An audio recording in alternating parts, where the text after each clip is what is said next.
Welcome back to the Adventist Analyzer. This is part 2 of our program on William Miller's 4 Statements of Belief. I promise I'll get to those last 2 statements. They're doozies. But there's a lot of these books that I have. Some of them are the foundational books of Seventh-day Adventist belief, like Answers to Objections, and I have a Movement of Destiny by Leroy Froom, very prominent Adventist back in the day. But I'm talking about Seventh-day Adventism hailing from the soil of Millerism. So I want to establish for the audience that Seventh-day Adventism certainly is of the soil of Millerism, and it's the same spirit of Millerism, whatever that was. But in Answers to Objections, page 266 into 267, we read, and it's fact number 6. We can truthfully declare that Seventh-day Adventists have never set a time for the Lord to come. I would agree with that, except Walter Veith said that Adventists did set a date in 1900 for Christ's return. But even this statement here is, like most all Seventh-day Adventist statements, a partial truth. But in this Answers to Objections, page 266, he goes on to say, although we admit freely, we didn't set any dates, and without the slightest embarrassment, that we grew out of the soil of Millerism. In chapter 10 of this book, Answers to Objections, the prophetic origin of the Seventh-day Adventist Church, Seventh-day Adventists claim that this Advent movement arose at a particular time in history to do a specific work for God in fulfillment of certain prophecies. No, that's absolutely false. There's no reality to that whatsoever. This claim is the true and historic basis of the appeal to make to all men in terms of the second angel's message to quote unquote come out and join this movement. Some are in the truth and some are in other falsehoods. That's the only thing that saves Adventists from those other falsehoods, is this grand delusion of Seventh-day Adventism. In view of this, we need to be acquainted with the history of the beginnings of the movement. On page 583, certain prophecies fulfilled. We'll get into these. These are just so outrageous. Here's a vision. In a program, we'll prove that this vision was fulfilled, obviously, back in Habakkuk's day. But number 1, the vision of Habakkuk 2 and 3. This was the prophetic command to write the vision and make it plain upon tables. Supposedly, this is what William Miller did with his tables. And you could just see here William Miller's table, which most of it is one big part of it. I should have brought my 25-20 prophecy out, which I may do a program on. It has this 25-20 prophecy on it, which Adventists now admit is false, which has more legitimacy. It is definitely false, but it has more legitimacy than the 2300-year prophecy, because it has the word times in there that Mr. Miller didn't know was the wrong Hebrew word for times for years, and he thought it was years, and it was really a different Hebrew word that doesn't mean years at all. And Adventists admit that in this book. But the word days doesn't even exist in Daniel 8:14, and yet they dismiss this 25-20 prophecy, but they keep the 2300 one. Endless hypocrisy in Adventism. That's a world of endless hypocrisy. So that vision of Habakkuk, supposedly a testimony. And number 2, this is really important, because I hinted to this also. And in my scripts in these programs, I think I have it in the Millerite movement, I go into deeper. But number 2 is this: the parable of the 10 virgins. Supposedly this was fulfilled. Believe it or not, non-SDA audience, and it may shock some Adventists even, but the Christ parable of the 10 virgins related to, in some aspects, time calculation. The foolish virgins were hasty and went out with no oil, and they ran out of oil before the Lord returned. But this is supposed to be the Millerites. They falsely believed that Christ was coming in 1843 and then in 44. Over and over again, they were the worst calculators of all. And they're supposed to be the wise virgins of Christ's parable. Do you see how corrupt and polluted this is? The wise virgins are the ones who obeyed Jesus, the Christians who obeyed Jesus. And when they quoted Matthew 24:36 to the Millerites, which Ellen White said they were all quoting this, and she called them heaven-daring sinners. I'll read the direct quote from her. Early writings, heaven-daring sinners, page 233 on the bottom. Supposedly, and Ellen White says this, and William Miller says, Ellen White's just the plagiarizing, people have called her the parroting prophetess. But she gets this also, that this time was the 10 virgins. If you ever get through this, and when we get into the reality of the fulfillment of scriptures, you'll see just how absolutely, utterly insane such a belief is. I talked about mental illness, and you can understand why. I know it's a harsh thing to say, but I was one for 20 years. I'm not excluding myself from being in this mental illness for 20 years. And number 3, in the prophecy of Revelation 3, 7 through 10, Seventh-day Adventists have consistently taken the position that the Millerite movement provides the fulfillment of this prophecy. The Philadelphia church reached its climax in the company who received the Advent message up to autumn of 1844. The book of Revelation was written to these 7 churches which are in Asia. Nowhere does it says this book is written to 7 church ages that are going to expand the history of time until Jesus returns. Nowhere do you find such or allude to such an idea. It's completely non-existent. It was to those 7 churches in Asia for a specific event that would happen soon, as the book of Revelation says many times, in its opening and in its closing.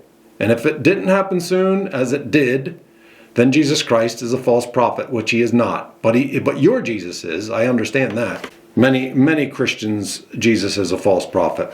They don't realize it. Number 4, the prophecy of Revelation 10. The angel with a little book in his hand. This prophecy can be understood only in terms of the Millerite disappointment.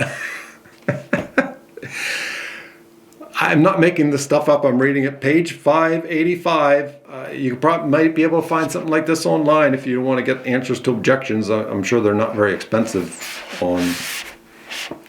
maybe I shouldn't say that. A lot of books like this can be expensive on eBay or Amazon, wherever you can get them. It fulfilled the prophecy. Remember, this is the Millerite movement and Seventh-day Adventism fulfilling the prophecy of Revelation 10. And we'll get into other Revelation things that they're supposed to be this remnant church. And I'm going to do a program on this.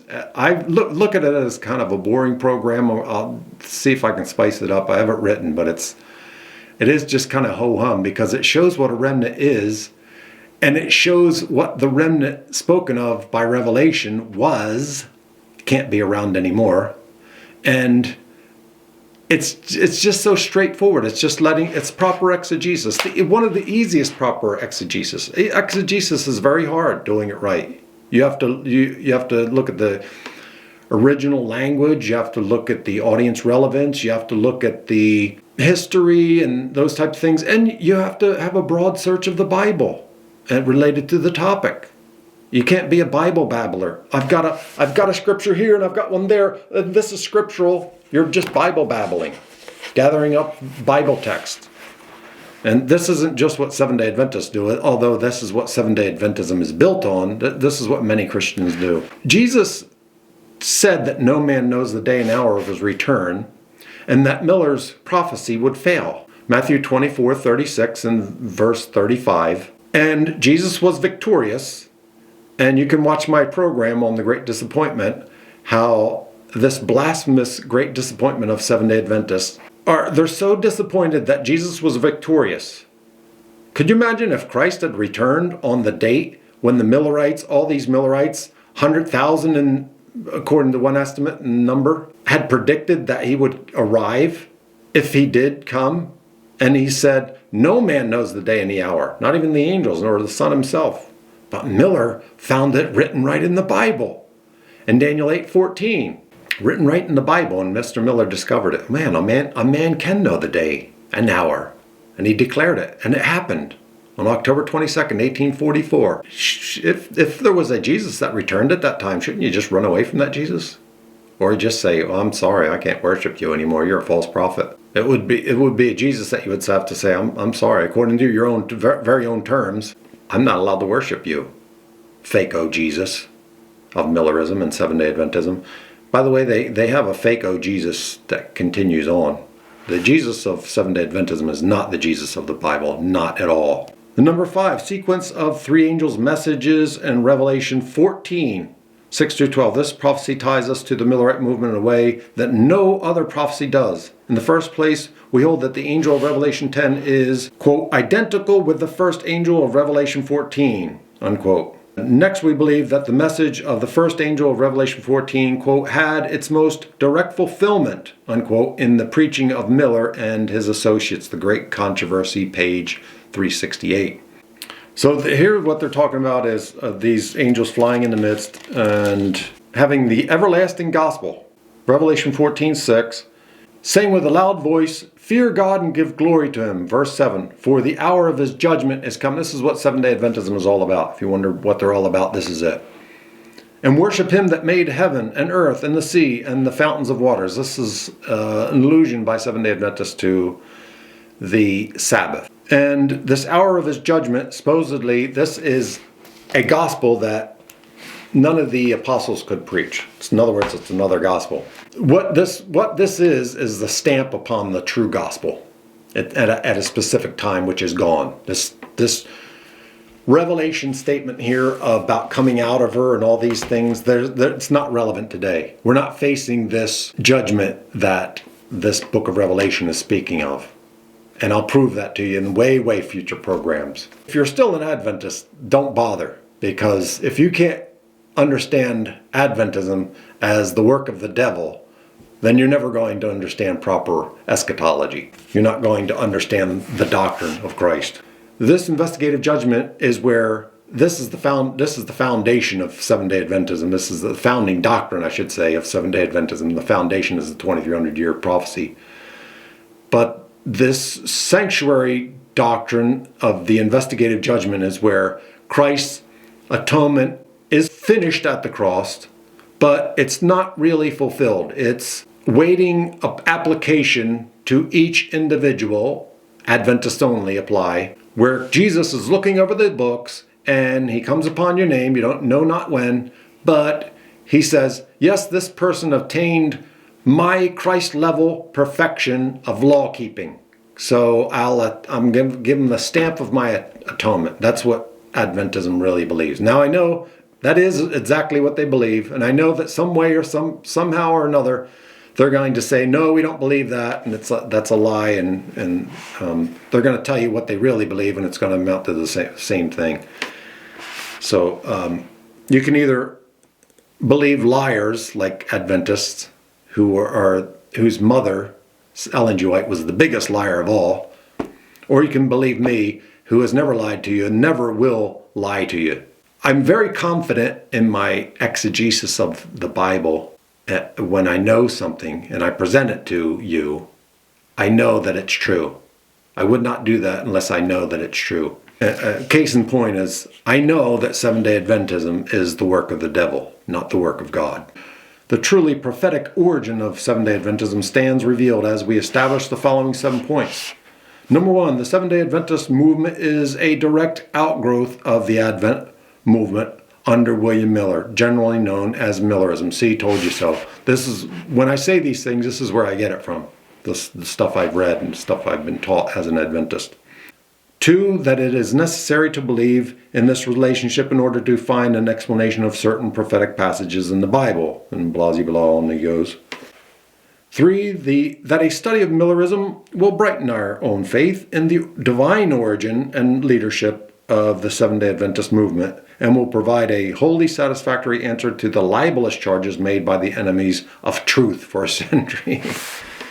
How far gone can you be mentally, blindly, factually, than believing that establishing Seventh-day Adventism on this absolute fact that Millerism was of God? Can you more prove Mormonism to be of the devil than you can William Miller? I don't know. I watch a lot of those ex-Mormons in their programs. It's very interesting. I see so many correlations.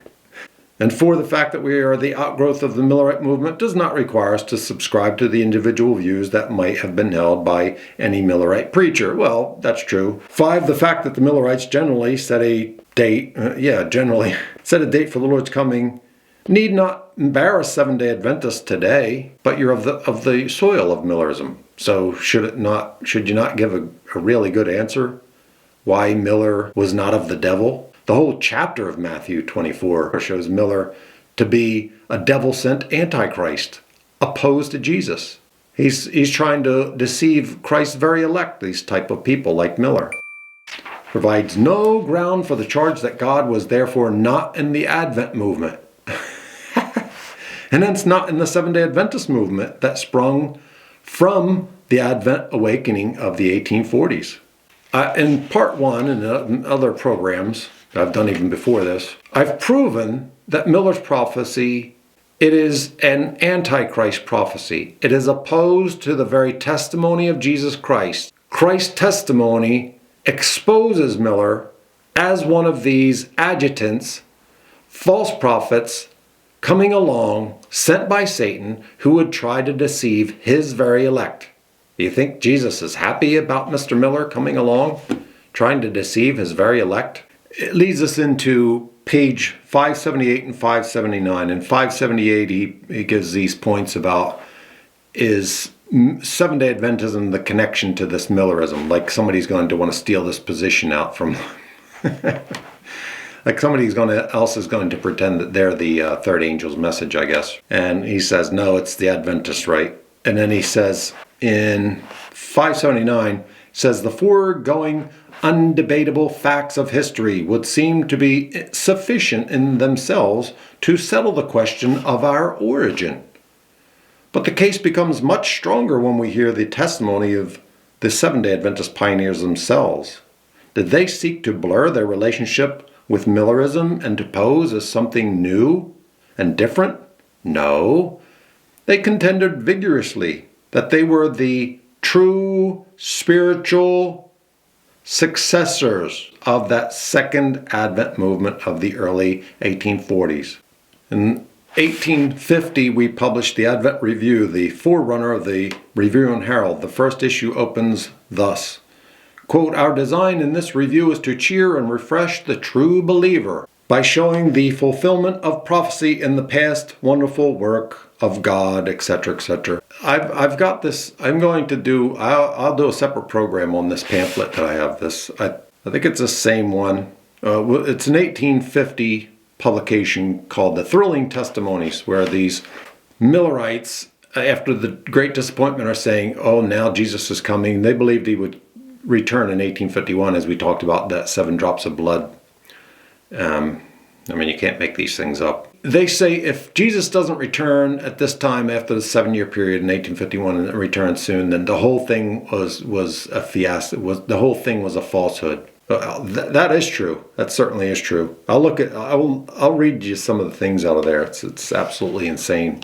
Won't convince any Adventists, but our pioneers never spoke of someone else who was disappointed in 1844. They always said, we were disappointed. Disappointed that your false Jesus didn't arrive and prove himself to be a false Messiah. Let's look at in this book, The Movement of Destiny.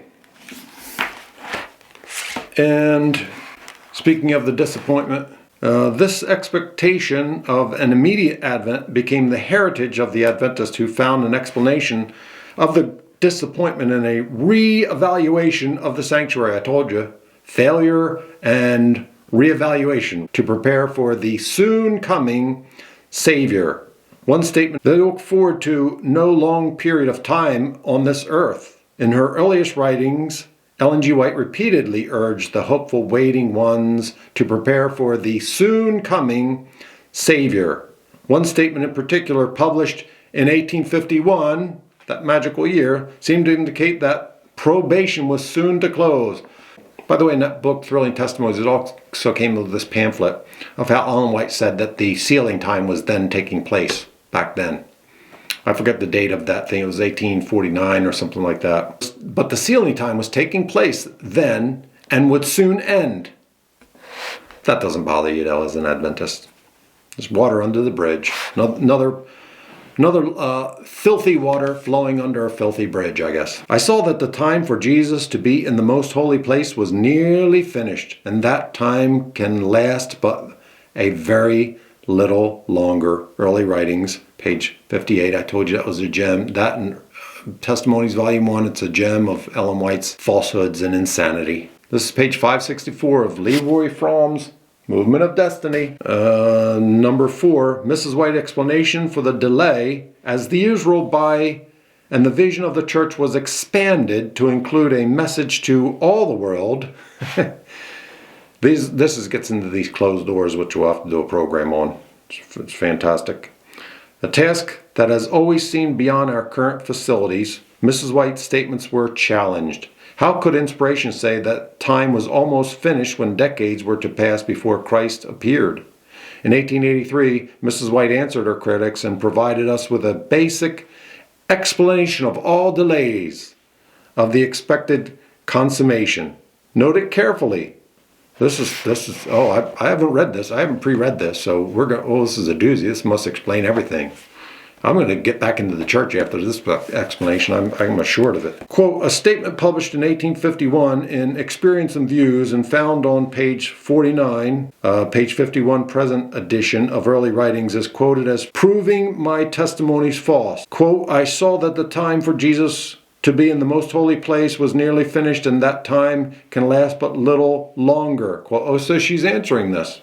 I'm surprised anybody even objected to it. They're so afraid of Ellen White. Quote, as the subject was presented before me, I thought about it really carefully. I thought up a good lie. The period of Christ's ministration seemed almost accomplished. Am I accused of falsehood because time has continued longer than my testimony seemed to indicate? Seemed to indicate. It gets iffy afterwards. Ellen White's really emphatic, and then just, it was conditional prophecy. We're going to look at that. Oh my goodness. Calling Ellen White's prophecies conditional is the apologetic gold of Seventh-day Adventists today. How was it with the testimonies of Christ and his disciples? Were they deceived? See, they're throwing Christ and his disciples under the bus because she's ignorant and doesn't know what they were talking about back in those days in the first century when they made statements of the soon coming of Christ and these statements. I'll get into that in future programs. Those are not falsehoods. They were talking about the end of the age, which we're not living in, and the age that did end back then. That's what they were talking about. Obviously, it takes a lot of exegetical study to understand the reality of what was happening back then. But this I say, brethren, the time is short. It remaineth that both they that have wives be as though they had none, and they that weep as though they wept not, and they that rejoice as though they rejoice not. She quotes 1 Corinthians here. I'm going to hoist her on her own petard when I show that you can't be a prophet who's just one prophet in a church, and you can't have one gift. But she knows how to read 1 Corinthians, so we have to hold her to it. I'll read 1 Corinthians and show you how false she is, claiming to be one prophet like many prophets do in one church. Impossible. The early church had many prophets, and if you're not the same, if one thing is not like the other, it's a counterfeit. Oh, and she's gonna rip Paul again. She's gonna throw Paul under the. Everybody gets thrown under the bus by Adventists and by Ellen White. It's funny because I'm reading this, it's sort of not knowing that she's throwing people under the bus. I maybe had a vague understanding of it, but what the prophet does is what the church does. But here we have Ellen White throwing the apostles under the bus. I guess she's going to throw Jesus under the bus too. Oh yeah, she does here. But let me read what she does to Paul here first in Romans. The night is far spent, the day is at hand. Let us therefore cast off the works of darkness, and let us put on the armor of light. Romans 13:12.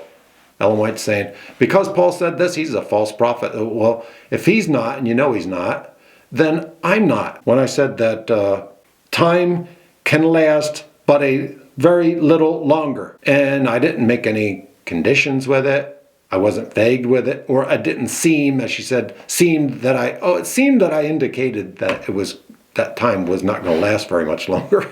I guess Mrs. White goes back and reads that and say, well, it doesn't look like I'm very emphatic at that statement.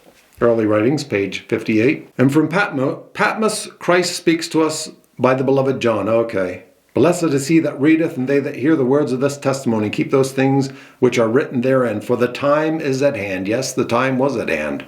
If you understand the book of Revelation, when it was written and what it was about, yeah, the time was at hand, Mrs. White. But you don't know that. Many Christians don't know it. And certainly no Adventist knows it, the reality of the book of Revelation. You're way far away from ever getting there at this point. If you're a Seventh-day Adventist, you just cannot comprehend those things. Here, I guess he's one of the first apologists, because this is what the Seventh-day Adventist apologists do also. In the middle of this page 565, he says, it should be remembered that the promises and threatenings of God are alike conditional. You'll like that when we get into the apologetics that I'm going to show you, the abominable apologetics of Adventism, where they conditionalize things that she said, like the prophecy she made about the food for worms, very well-known one, 1856, where she said that people at this conference would see the return of Christ. Some would die, some would be food for worms, and some would see Christ return. But it was conditional. And I show in that 7 I saw, or said the angels, precede it. And there's absolutely no conditions in it, but yet it's conditionalized by Adventists. By what? What happened to change those conditions? Did the world stop being wicked? Or the world stop being righteous? What conditions changed it? There was a good prophecy, and Jesus was going to return before the year 1856. But it was thrown off by some condition that they never name, and it's totally impossible, and is not at all in Ellen White's statement. So is the folly of Adventism. This is just a glimpse of all of the atrocities of Adventism. By the way, also in this book by Leroy Froom, The Movement of Destiny, it also gives reasons, supposedly, why Christ has delayed his return.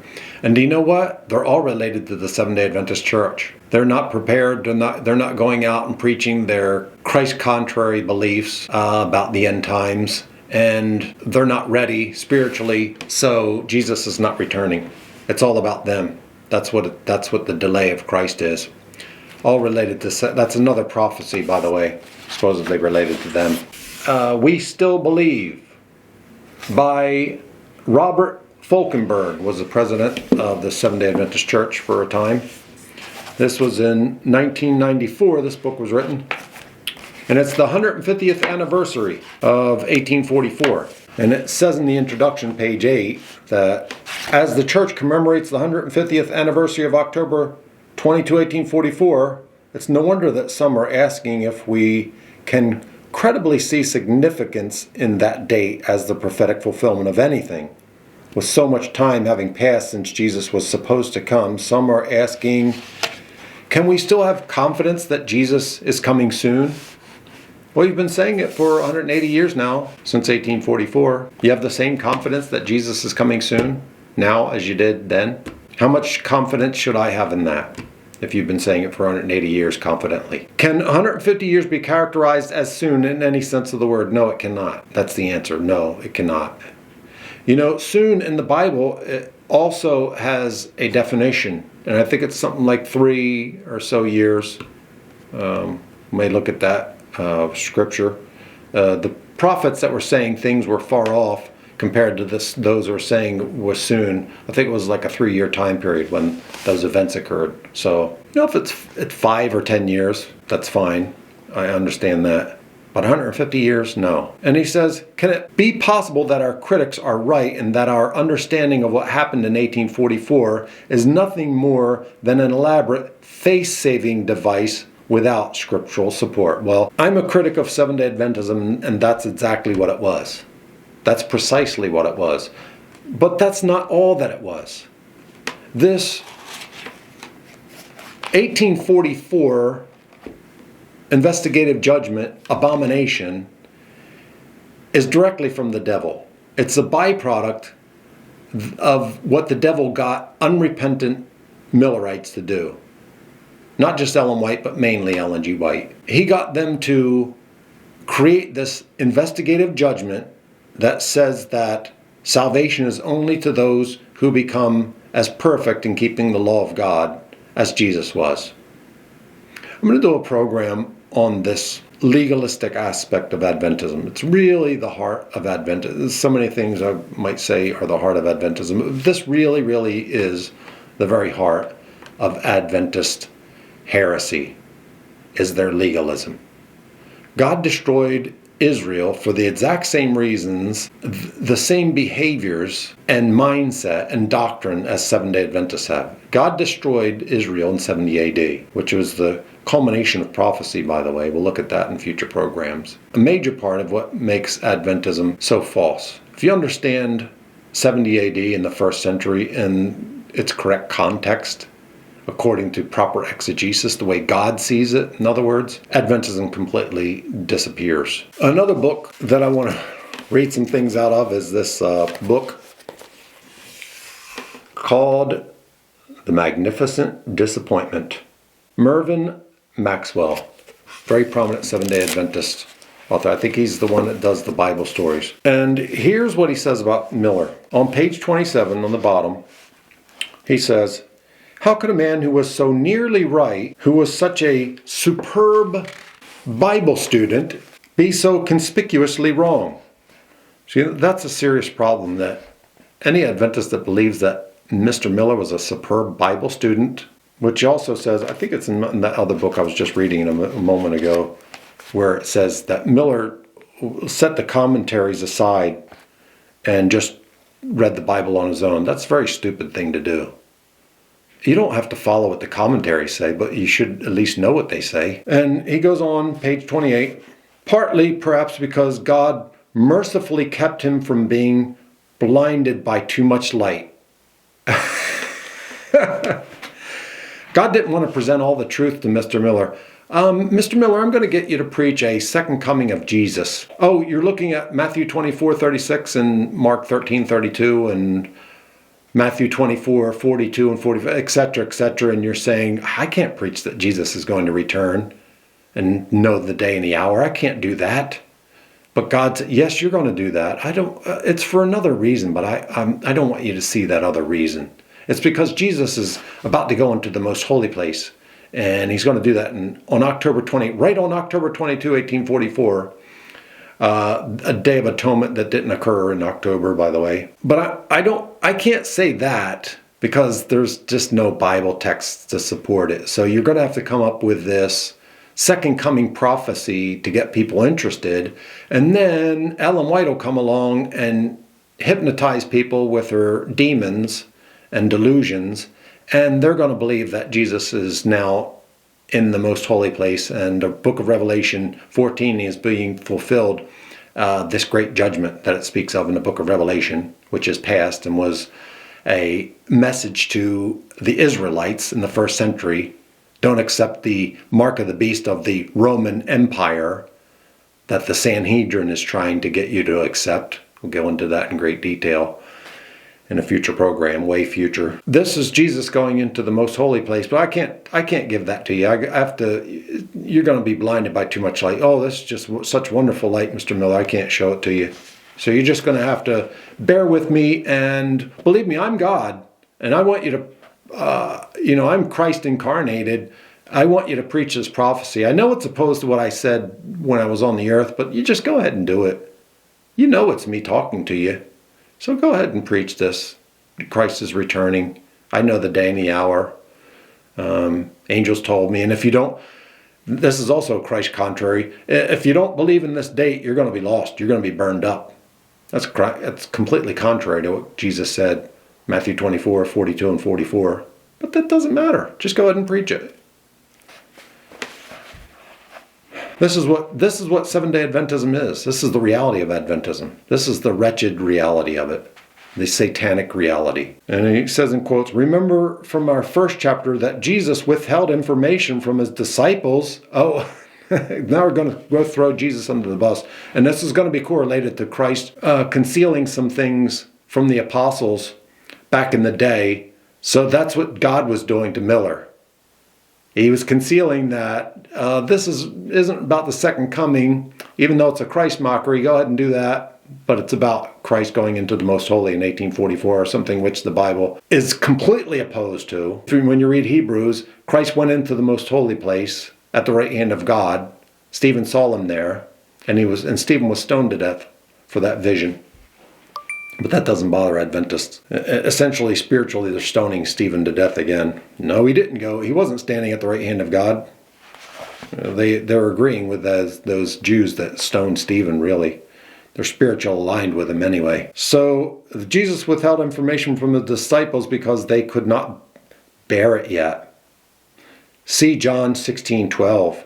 Miller was wrong also because he knew his Bible so well that he made a mistake that only an expert would think of. This is from a Seventh-day Adventist author that wrote a book called The Magnificent Disappointment. Oh, how wonderful it was.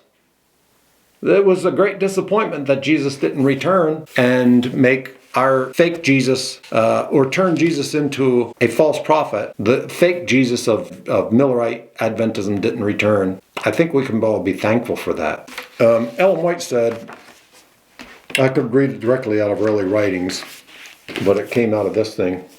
God sent his angel to move upon the heart of a farmer, to lead him to search the prophecies. Angels of God repeatedly visited that chosen one to guide his mind and open to his understanding prophecies which had ever been dark to God's people, unquote. Again, quote, God directed the mind of William Miller to the prophecies and gave him great light upon the book of Revelation, unquote. Again, angels of God accompanied William Miller in his mission. Early writings, page 229 and 231. Jesus said, no angel of heaven knows the day of Christ's return. But Jesus supposedly wrote it in the Bible, in Daniel 8:14, right there. Just figure it out. I guess the devil's too dumb to figure it out, and all the rabbis were too stupid to figure it out. But Mr. Miller, farmer in upstate New York, in the cauldron of satanic spiritualism, he figured it out.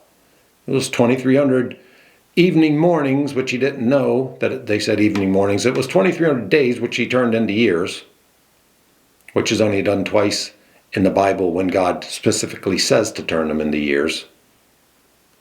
And Adventists will claim, yeah, but days or years in the Bible, the epochs of time. Yes, that's something totally different in Numbers 14:34. Those are symbolic years of a prophecy related to the prophet's life, where he does something for 40 days and it reflects 40 years in Israel. Logic and Adventism will never ever meet. Never will they join hands. Never do they know. Adventists don't know what logic is.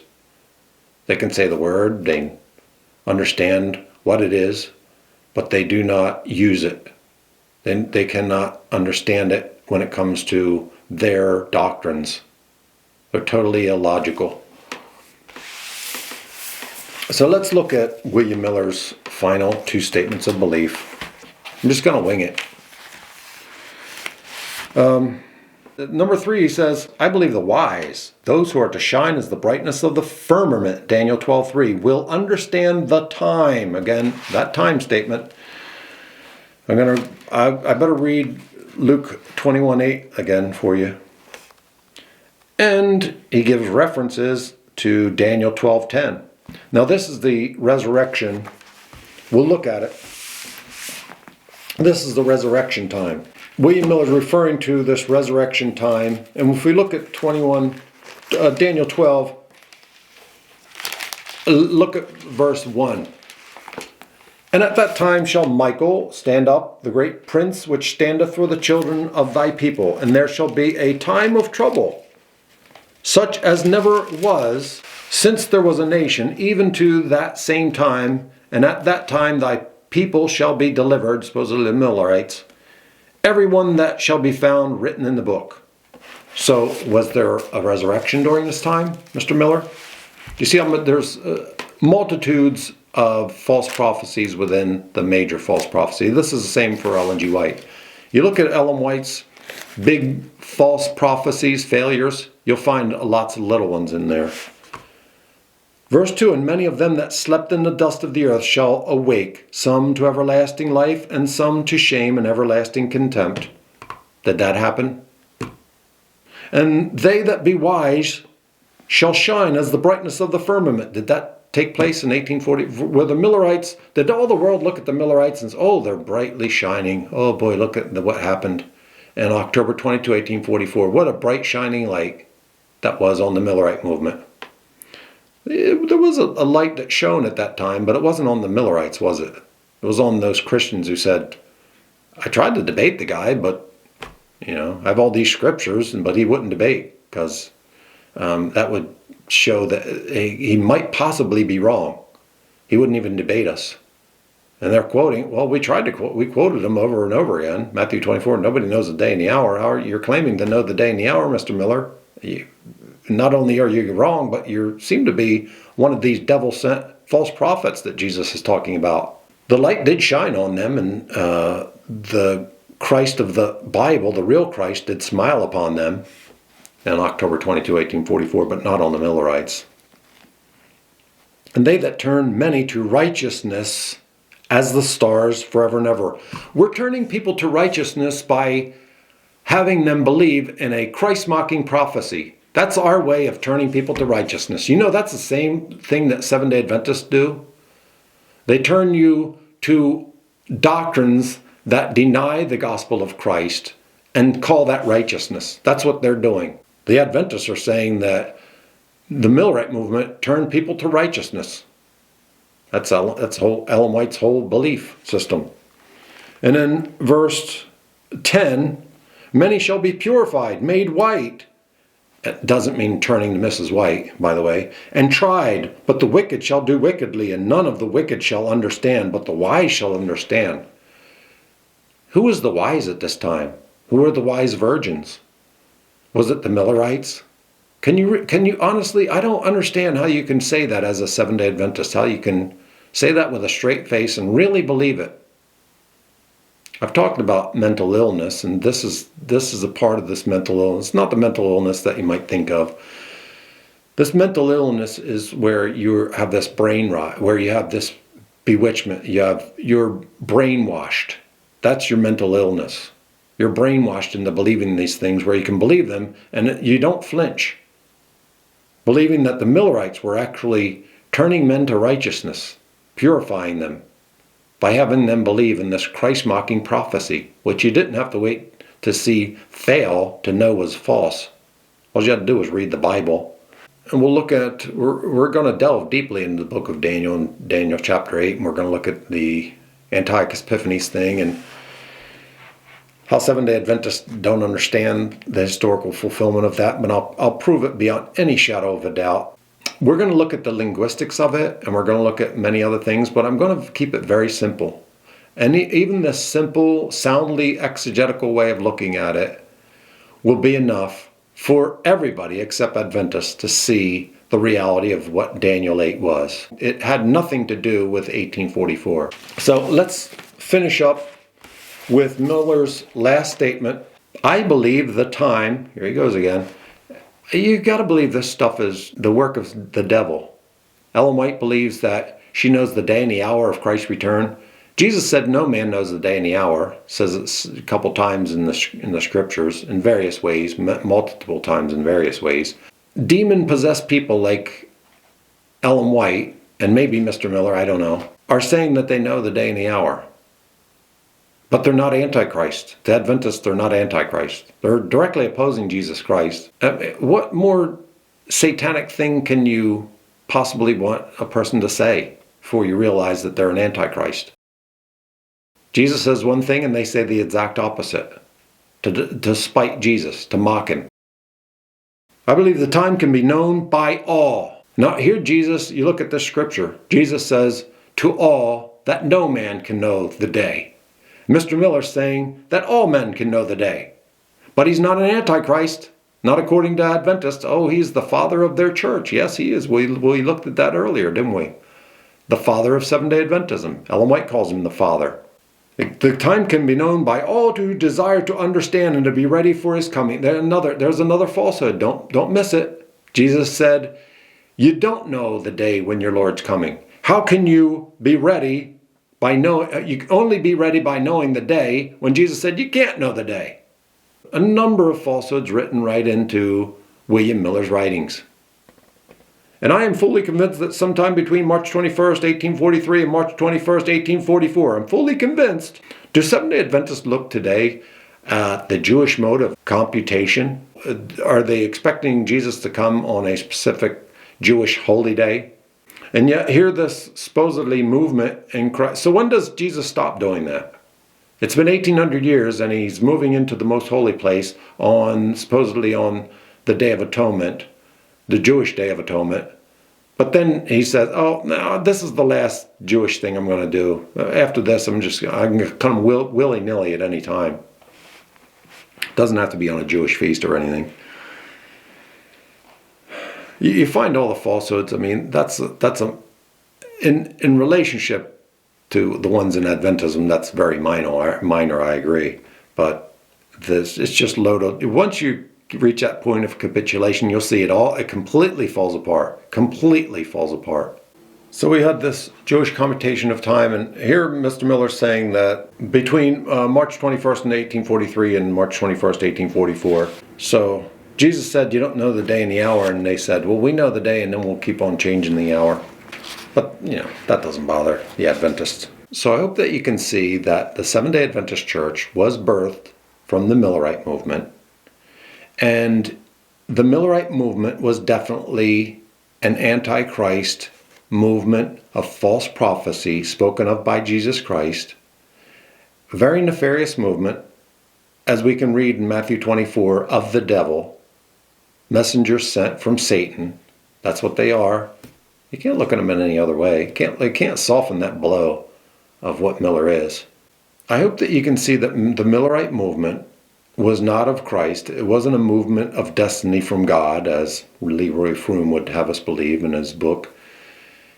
It was a movement that was started by Satan, who used these unrepentant Millerites to go and create this abominable Seventh-day Adventist church, Judaizing church, that opposes the gospel of Jesus Christ, is at enmity with the cross of Christ, and who continues on in this vein of Millerism and its antichrist-isms, but goes way further than that. It's the scenario of twofold child of hell. Can we say tenfold or 100-fold child, 1,000-fold child of hell? Because that would be applicable. Seventh-day Adventism goes way beyond Millerism in its opposition to Jesus Christ, way beyond it. That's what Seventh-day Adventism is. And these series of programs, when we get into Adventism, what they teach, that'll prove this. For the non-Adventists watching this, you already understand that that's what is going to be the case. No clean thing is going to come out of this unclean Millerite movement, and it didn't. No, and many churches did come out of Millerism, and all of them, like the Jehovah's Witnesses and many others, all of them are wicked falsehoods, every single one of them. This is the Adventist Analyzer. Thank you for watching.